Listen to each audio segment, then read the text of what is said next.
We're here with Ella Dunshea in an alley after an electric set at the Espy Bandroom with Mia Pisano opening.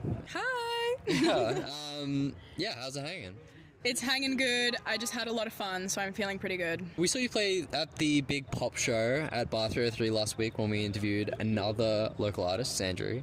How was that? How did you and Sandry meet? Well, actually, that gig was the first time we'd met. We found each other from like Instagram Reels, just because at the time we'd both had buzz cuts. Yeah. So it was like a bit funny. We were like, another fellow pop girly with a buzz cut, and we just sort of kept in touch, and yeah, eventually we were sort of like, why don't we do a show together, and then that just happened. 'Cause I've never really trusted people when they say they won't go. We know you're a fan of Phoebe Bridgers and you did a cover of Radiohead today. What are some of your other influences? Ooh, this is a good question. I feel like whenever I get asked this, I just forget everyone I like. I really love Lizzie McAlpine. She's always been a big one for me. Yeah, Phoebe Bridgers definitely a big one with the songwriting. I've always loved like classic rock as well ever since I was a kid, which I don't think my music is like that, but just like the artistry of it all, like David Bowie, Queen, that sort of vibe. I just love it. Yeah. All of that.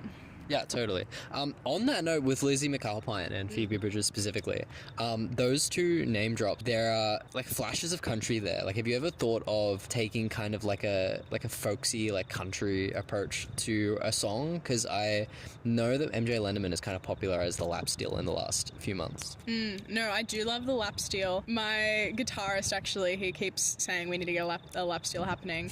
Yeah, I don't know. I'm sort of leaning a lot more into like the edgier, rockier stuff at the moment with the songs I write, just because, I don't know, that's how I'm feeling lately. But I do, and that's always been my goal, is like to be a bit folkier, like the Phoebe Bridgers and the Lizzie McAlpines. But yeah, I just sort of, I don't try and define myself by like a genre or anything. I just let myself do whatever I feel like in the moment, really. And you write on acoustic guitar, but by the end your songs are kind of these big productions, like full scored, full band, 4-piece. What's the process from A to B there? I'll write a song either on acoustic guitar, or I do a bit of like keys as well, and I'll take it to my band, play them a voice memo, and it all just sort of comes together pretty naturally. I think that's the good thing about us, is that we blend in that way. They all sort of write their own parts, which is really helpful. I just give them like a vague idea, and when I say vague, I mean really vague. I play them a voice memo and I'm like,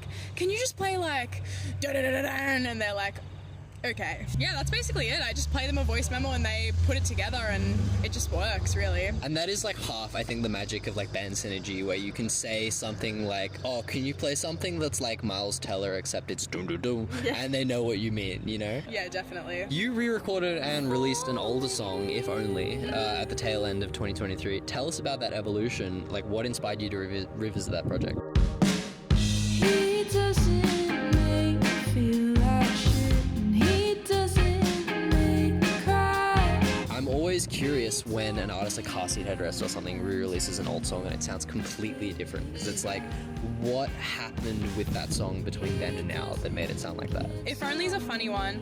I mean, I've always wanted to be an artist, and so when I was 16, I couldn't play anything well enough, and I didn't know any production, but I just wanted to make music, so I went onto like YouTube and searched up like free for profit beats, indie rock beats, and something came up, and I wrote If Only, and I put it out under an alias when I was 16. I always like hated it because it just made me cringe so much, because I recorded it literally on my like MacBook with Apple headphones as my microphone. Like bad.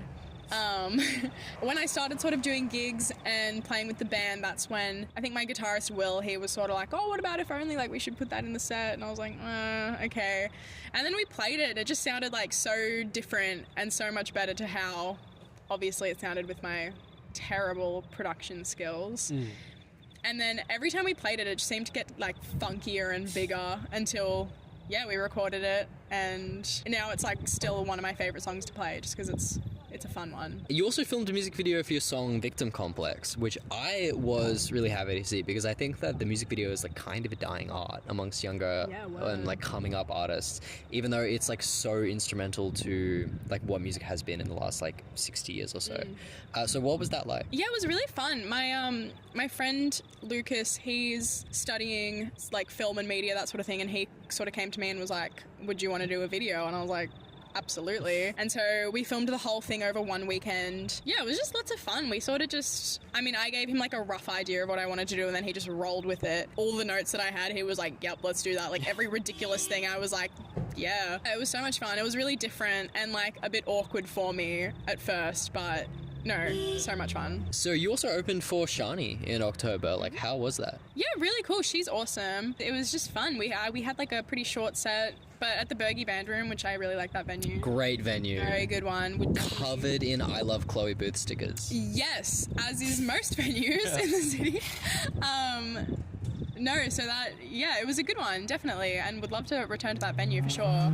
Ignore our complicated light setup that we have back here. Like, we have people running around with spotlights, so that took a while to set up. Headlights, if you will. Headlight, yeah, you could metaphorically call them high beams, but in reality, they're our lights.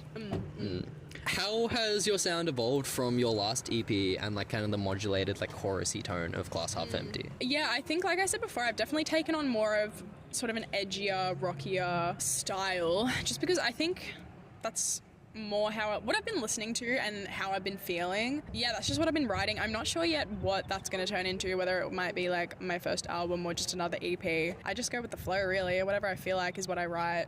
Yeah. And maybe I've been feeling a bit crazier, hence I've been making crazier music. So your new single, I've Never Let Anything Go in My Life. I say I forgive and actually mean it, but I don't forget, and there's no reason that I've never let anything go in my life. Has the lyric, I say I forgive and actually mean it, but I don't forget. Tell us about that. What's the personal inspiration there? I mean, I'm specifically talking about so many things, actually. Like, there's not really one thing I can chalk that down to, but there's so many times that people just do something that make me feel insane, and like in my heart, I forgive. But then I'm actually like, I can't let that one go. I don't know, man. If I could tell you what that means, that would be great, but I can't. And this is why I write the song, because I'm like, can't let it go. Yeah. And there's some more of that amazing vitriol in the one about like Drop the Mean Girl Act.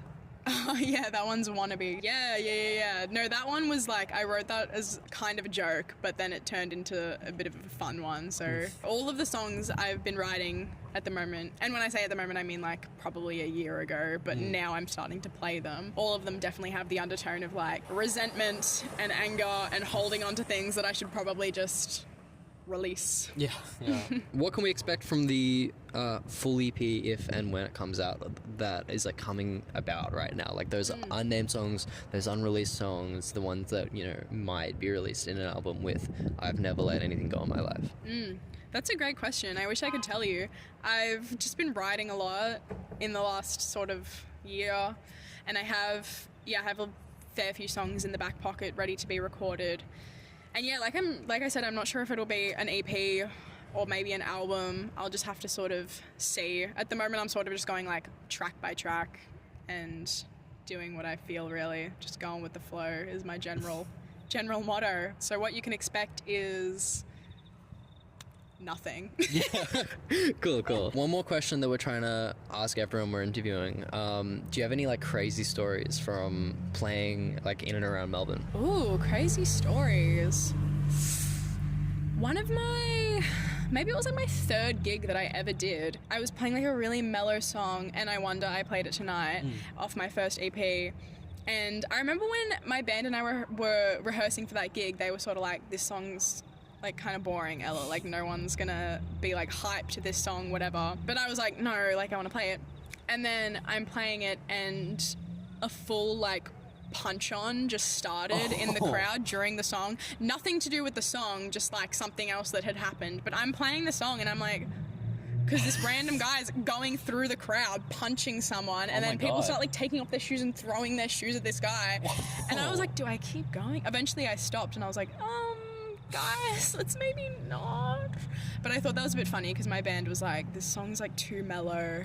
And then it started a brawl. So Totally, yeah. that's probably my craziest story for you from recent gigs. Crazy, yeah. Activated a sleeper agent of I some... did, yeah. I triggered someone, obviously. They maybe related a little bit too hard to the general sadness of the song, and they just went crazy. Cool. So shout out to the Espy Bandroom. Shout out to Mia Pisano, who opened So good. stellar set.